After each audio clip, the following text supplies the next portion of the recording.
20 वर्षात 24 बदल्या झालेले IPS अधिकारी तुकाराम मुंढे हे सध्या दिव्यांग कल्याण विभागाचे आयुक्त आहेत. ऑगस्ट महिन्यात मुंढे यांची येथे बदली झाली. बदली झाल्याबरोबर त्यांनी दिव्यांग विभागाकडे आलेल्या तक्रारींवर तोडगा काढण्यास सुरुवात केली. 20 वर्षात 24 बदली झालेले IPS अधिकारी तुकाराम मुंढे हे सध्या दिव्यांग कल्याण विभागाचे आयुक्त आहेत. ऑगस्ट महिन्यात मुंढे यांची येथे बदली झाली. बदली झाल्याबरोबर त्यांनी दिव्यांग विभागाकडे आलेल्या तक्रारींवर तोडगा काढण्यास सुरुवात केली. या सगळ्या तक्रारीत महत्त्वाची तक्रार होती ती म्हणजे बोगस अपंगत्व प्रमाणपत्राची. खरं तर बोगस अपंगत्व प्रमाणपत्राबाबत नगरचं जिल्हा रुग्णालय यापूर्वीही अनेकदा बदनाम झाले. आता हेच नगर पुन्हा एकदा बोगस प्रमाणपत्र घेऊन सरकारी नोकरीचा लाभ घेतल्याच्या कारणांनी पुन्हा एकदा चर्चेत आलंय. राज्यात विकलांग प्रमाणपत्र देऊन सरकारी नोकरी मिळवण्याचा मुद्दा विधानसभेत गाजला. अशा लोकांवर कारवाई सुरू असल्याची माहिती दिव्यांग कल्याण विभागाचे मंत्री अतुल सावे यांनी विधानसभेत दिली. याच बातमीत आणखी एक बातमी गाजली ती म्हणजे नगरच्या जिल्हा परिषदेच्या दिव्यांग कर्मचाऱ्यांची. नगरमध्ये सरकारी नोकरीत असणाऱ्या 550 दिव्यांग कर्मचाऱ्यांपैकी 254 कर्मचाऱ्यांच्या अपंगत्वाबाबत स्वतः जिल्हा परिषद प्रशासन संदिग्ध आहे. आता या सर्व संदिग्ध कर्मचाऱ्यांच्या अपंगत्वाची व त्यांच्या अपंगत्व प्रमाणपत्राची आरोग्य उपसंचालक कार्यालयामार्फत तपासणी होणार आहे. नेमका काय आहे हा बोगस प्रमाणपत्राचा नगरी फंडा? हाच विषय आपण आज समजून घेऊयात. नमस्कार, मी अजय आणि तुम्ही पाहत आहात अहिल्यानगर लाईव्ह 24, नगरी राजकारणाचं परफेक्ट ॲनालिसिस. सरकारी नोकरी मिळवणं अवघड असतं. स्पर्धा वाढल्याने अनेकांसाठी हे फक्त स्वप्नच ठरतं. सरकारी नोकरीच्या हट्टी स्वप्नांचा पाठलाग करताना अनेकांना नको तेच सुचतं. 1996 मध्ये दिव्यांग व्यक्तींना सरकारी नोकरीत 3% आरक्षण देण्यात आलं.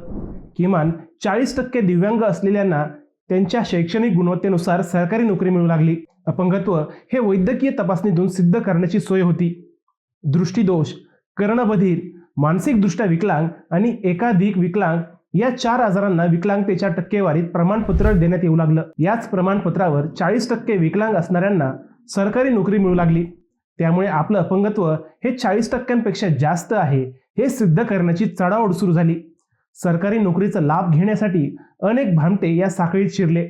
खऱ्या अपंगांवर अन्याय होऊ लागल्याच्या तक्रारी 1996 पासून सुरू झाल्या, परंतु त्या 2016 नंतर जास्त वाढल्या.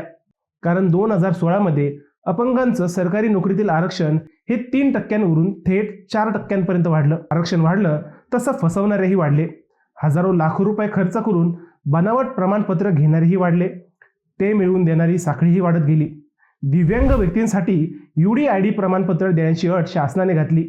त्यानंतर नुसतं अपंगत्व प्रमाणपत्र नाही तर UDID क्रमांकही नोकरीसाठी अनिवार्य करण्यात आला.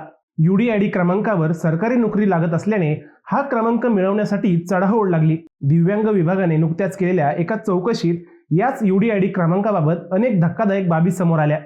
ज्यांना 1% अपंगत्व नाही अशा धडधाकट उमेदवारांनीही 40% अपंगत्वावर सरकारी नोकरी मिळवल्याचे धक्कादायक वास्तव समोर आले आहे. दिव्यांग कल्याण विभागाला आतापर्यंत 719 तक्रारी प्राप्त झाल्या.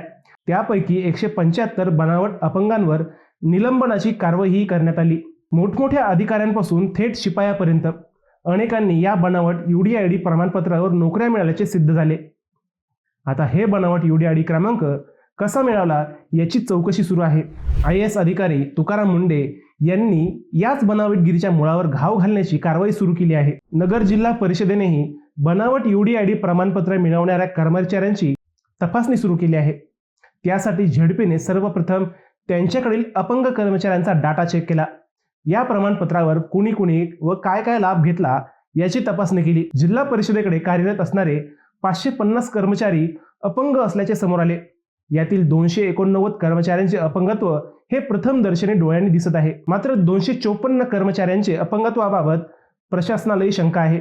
यात कर्णबधीर, अल्पदृष्टी आणि 40%पेक्षा जास्त अस्थिव्यंग असणारे या कर्मचाऱ्यांचा समावेश आहे. या सर्व कर्मचाऱ्यांची यादी जिल्हा परिषद प्रशासन पडताळणीसाठी आरोग्य उपसंचालक यांना पाठवणार असल्याचे सांगण्यात येते. यात इतर विभागातील कर्मचाऱ्यांसोबतच जिल्हा परिषदेच्या शिक्षकांची संख्याही मोठी आहे.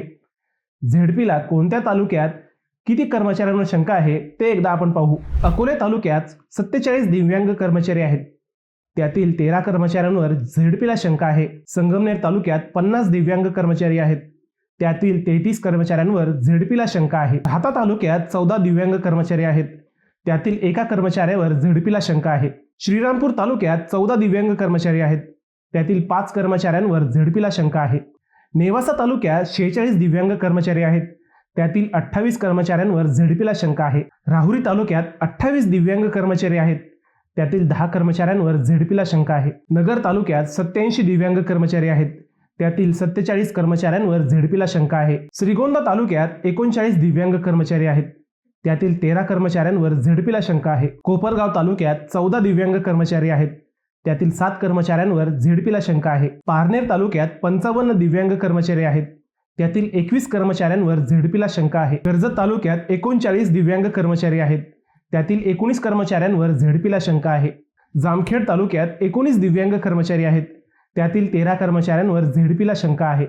पाथर्डी तालुक्यात 47 दिव्यांग कर्मचारी आहेत. त्यातील 25 कर्मचाऱ्यांवर झेडपीला शंका आहे. शेवगाव तालुक्यात 36 दिव्यांग कर्मचारी आहेत. त्यातील 13 कर्मचाऱ्यांवर झेडपीला शंका आहे. नगर मुख्यालयात 15 दिव्यांग कर्मचारी आहेत. त्यातील 6 कर्मचाऱ्यांवर झेडपीला शंका आहे. यात अजून एक गंमत म्हणजे ही तपासणी जेव्हा झाली तेव्हा 12 दिव्यांग कर्मचाऱ्यांनी या तपासणीलाच दांडी मारली.